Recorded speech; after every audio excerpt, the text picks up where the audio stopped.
Assalamualaikum warahmatullahi wabarakatuh. Alhamdulillahilladzi hadana li hada wa ma kunna linahtadiya laula an hadanallah.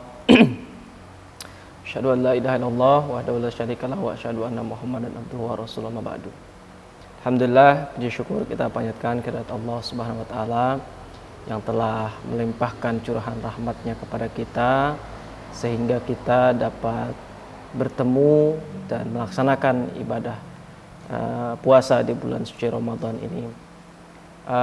Ikhwan wa fillah, para santriwan santriwati semua, ini adalah puasa kita yang kedua di tengah pandemi Covid. Ya, mudah-mudahan kita selalu tetap diberikan kesehatan oleh Allah Subhanahu wa taala sehingga bisa menjalankan aktivitas puasa ini dengan baik dan lancar hingga nanti kita bertemu Idul Fitri.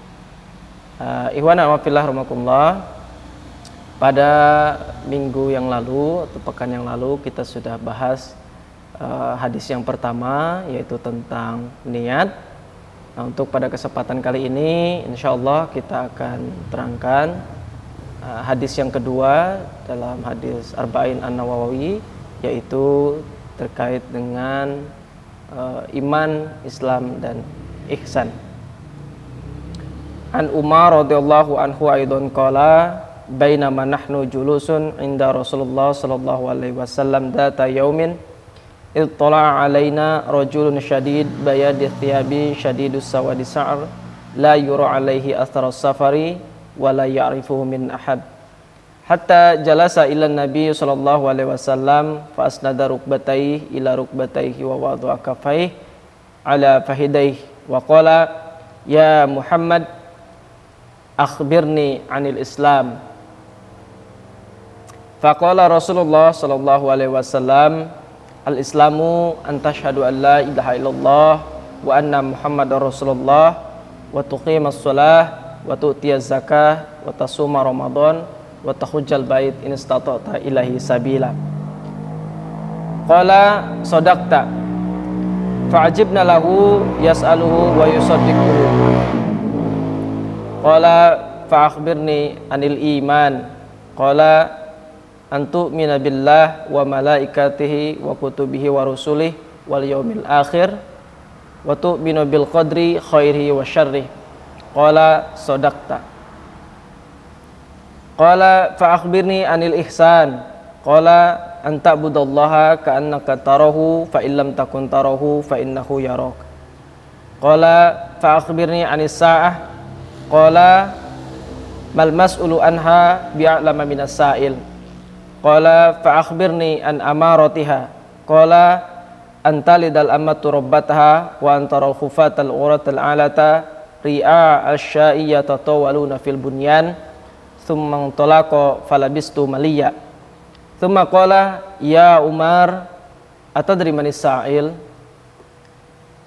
Qultu Allahu wa rasulu a'lam. Qala fa innahu Jibril atakum yuallimukum dinukum, rawahu Muslim.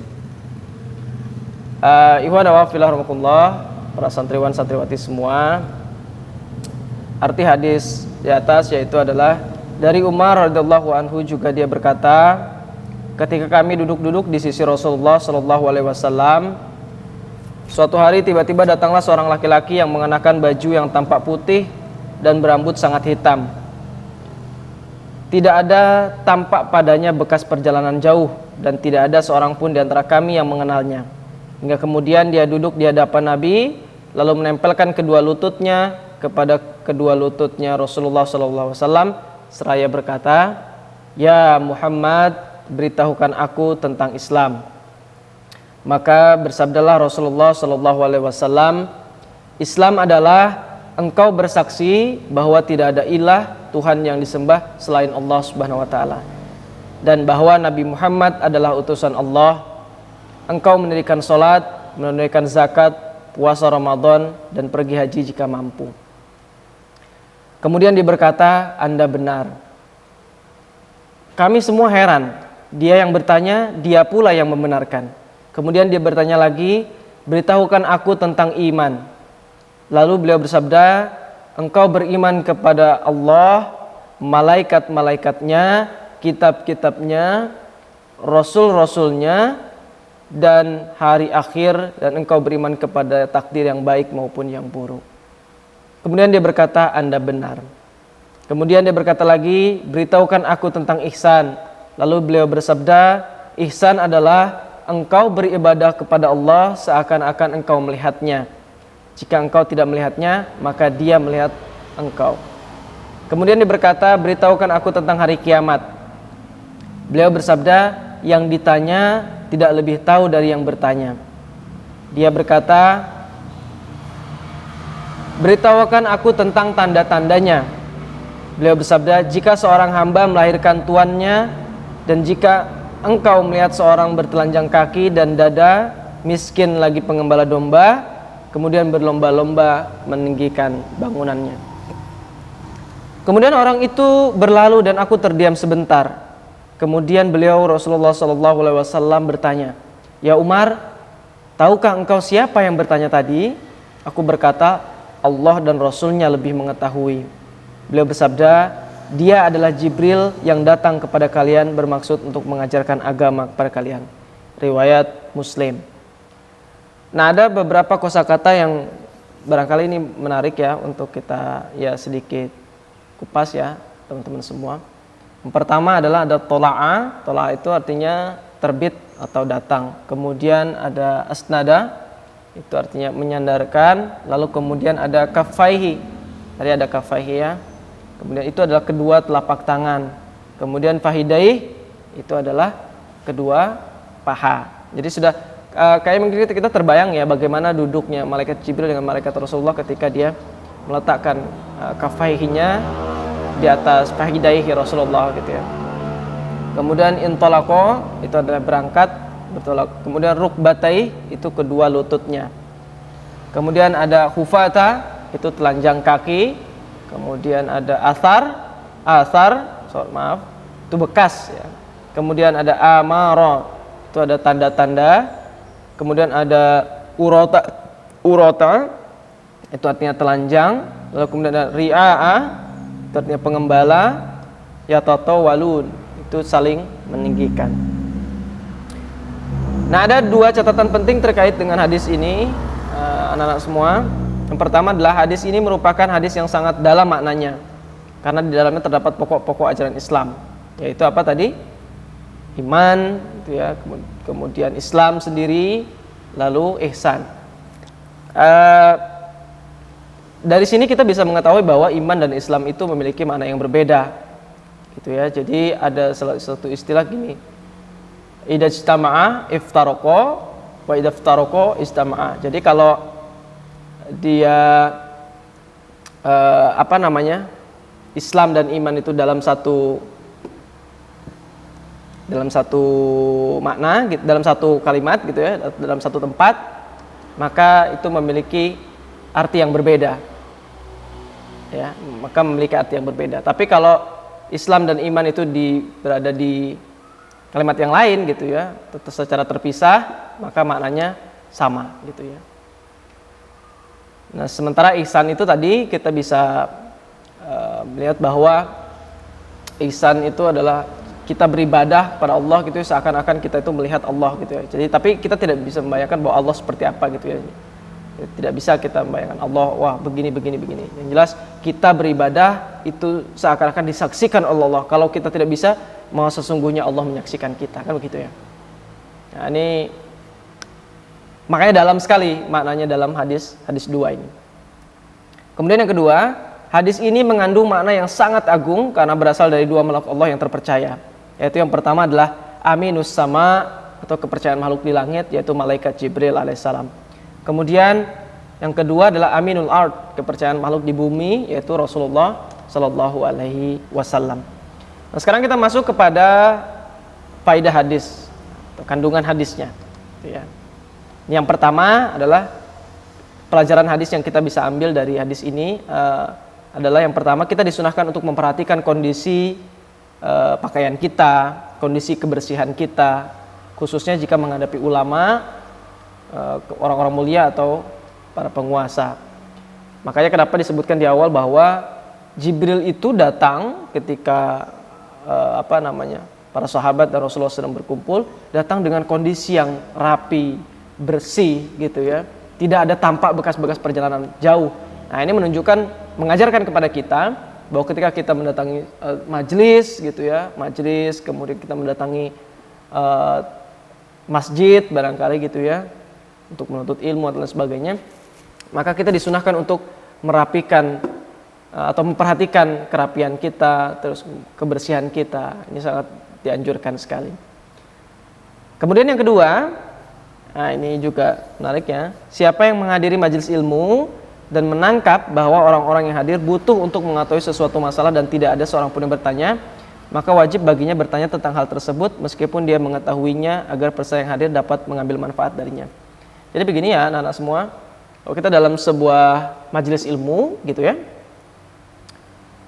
kayaknya ini perlu nih gitu ya, teman-teman yang lain ini tahu nih gitu ya, walaupun kita sudah mengetahui sebenarnya gitu ya, perlu tahu, tapi kok nggak ada yang bertanya gitu ya. Maka tidak mengapa kita bertanya itu, bukan berarti untuk mengetes pemateri dan sebagainya, bukan gitu ya, tapi supaya para peserta yang lain itu dapat mengambil manfaat dari apa yang kita tanyakan gitu ya. Jadi kita seperti yang disampaikan oleh Jibril bertanya terkait dengan Islam, iman, ihsan, serta hari kiamat, tanda-tandanya dan sebagainya. Jibril sendiri membenarkan, makanya kenapa Umar kaget gitu ya, dia yang bertanya, dia pula yang membenarkan. Nah, ini tidak mengapa kita ketika kita dalam sebuah majelis ilmu kita bertanya gitu ya, untuk supaya para peserta yang lain, para penuntut ilmu yang lain dapat mengambil manfaatnya. Itu pelajaran yang kedua yang bisa kita ambil dari hadis 2 ini. Nah, yang selanjutnya adalah jika seorang ditanya tentang suatu makna yang tidak ada celah baginya untuk berkata saya tidak tahu dan hal tersebut tidak mengandung kedudukannya. Artinya adalah anak-anak, jadi kalau kita nih ditanya seseorang gitu ya tentang ilmu gitu, tapi kita nggak tahu jawabannya atau kita belum tahu jawabannya gitu ya, maka tidak mengapa gitu ya kita untuk menjawab, oh maaf saya tidak tahu atau saya belum tahu, dan itu tidak merendahkan kedudukan kita sama sekali gitu ya. Makanya kenapa ketika Rasulullah ditanya, kalau begitu beritahukan aku tentang hari kiamat, kapan kejadiannya? Apa jawab Rasulullah? Mal mas'ulu anha bi'alama minas sa'il. Yang ditanya tidak lebih tahu daripada yang bertanya. Gitu ya. Artinya Rasulullah sendiri tidak tahu kapan terjadi hari kiamat, dan itu tidak menurunkan derajat Rasulullah sama sekali, dan itu hal yang perlu kita ambil sebagai pelajaran kepada kita. Jadi jangan ketika kita ditanya tentang ilmu yang kita sendiri tidak tahu apa jawabannya, kita sok tahu untuk menyampaikan, itu malah justru merendahkan kita gitu ya. Tapi kalau kita, oh maaf saya belum tahu gitu, atau saya tidak tahu nih, nanti saya cari tahu deh jawabannya gitu, itu malah lebih mulia gitu ya, lebih bagus gitu ya, ketimbang kita sok tahu. Nah, kemudian yang keempat, ini menunjukkan kepada kita bahwa kemungkinan malaikat Jibril itu kan malaikat itu ya bisa berwujud manusia gitu ya. Artinya dia menyamar jadi seorang laki-laki gitu ya untuk sampai di hadapan Rasulullah. Nah, kemudian ini yang kelima adalah ketika ditanya oleh Jibril terkait dengan tanda-tanda hari kiamat, yaitu termasuk tanda-tanda hari kiamat adalah banyaknya pembangkangan terhadap kedua orang tua, sehingga anak memperlakukan kedua orang tuanya sebagaimana seorang tuan memperlakukan hamba sahayanya.